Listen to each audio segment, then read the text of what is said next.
guys, it's Katie, your host of Faith at Work, and today we're going to be reacting to Donald Trump's pick for the FBI director, Kash Patel. We went ahead and looked up the pronunciation of Kash, and even though some people are saying it's Kash, we're going with Cash Money, baby, because we think this is an awesome pick. We don't know what you think, but we also don't know if you know who he is, so we're going to give you a little glimpse into the life of Kash. We need a 24/7 declassification office. Yes. Rolling papers out 24/7.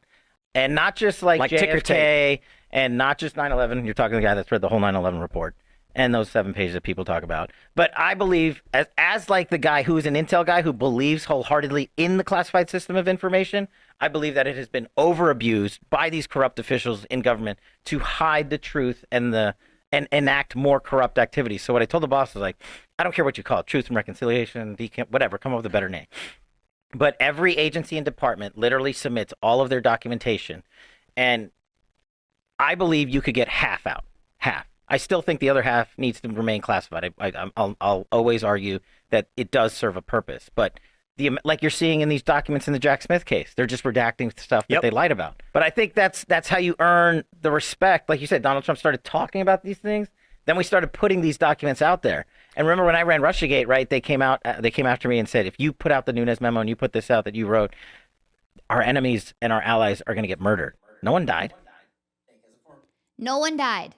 So listen to that. So he's saying that when people are releasing the documents for these cases or things that are going on in the government that are supposed to enlighten us and give us an idea of what's actually going on, they're literally 90-some%? We'll look up the percent, but the amount of redacting that goes on is not even because those things are going to jeopardize the security of our country. It's to cover up lies and things that would not be good for the departments that are putting the documents out. So this is awesome that he wants to get in there. And even on that level, that's not even touching the bigger levels that he's going to get on. But let's look at his info on January 6th. As a former federal prosecutor and a public defender who defended a lot of these types of cases, what you need to show is whether or not the FBI and government agents were using undercover operatives and informants on the day of January 6th, because if you can show that, you know they've been out. Hang on. But the paperwork shows having run informants, that's a 6-month buildup. Minimum. Right. Minimum. It's not like they just dropped them into the Proud Boys and said, hey, go, don't disrupt, please. So once you prove that, then you defeat the insurrection narrative with the FBI's own documentation. Forget what the videotape shows. I love this so much, you guys. If you don't know enough about January 6th, it's kind of like shame on all of us because it could have happened to anyone in your family or even you. If you would have been there on January 6th, you could have become a victim to what has gone on. And we're going to give you a link to this Epic Times video that I watched a couple of years ago where it shows like the camera from all different angles of different people's phones and the stories of some of the people there that are prosecuted, that have been in jail for years, that are there's one gentleman that actually hung himself. It was so much stress after going through what they put these guys through that were just at the Capitol. And here's the deal.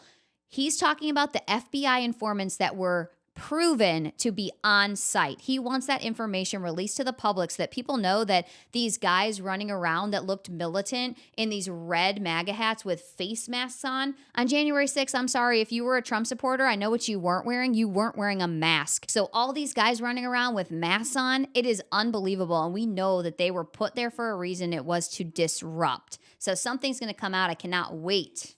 I never believed that the CIA killed Kennedy. No. You're talking to a guy that's read the entire JFK file. You've seen all the secret stuff? I've seen all of that, and I've seen the 7 pages of the 9/11 report. I've seen it all. You don't say that to people that you can't tell what you saw. This guy is awesome. He's Cash Money to me. I don't know how you feel about him, but you need to be looking into it. I just ordered his book as well. We'll put the link to that up below here also, because we got to read up on these people, especially if we're going to have an opinion about them. But for me, he's Cash Money, baby. Let's get him into the FBI. I cannot wait. Until then, stay elevated.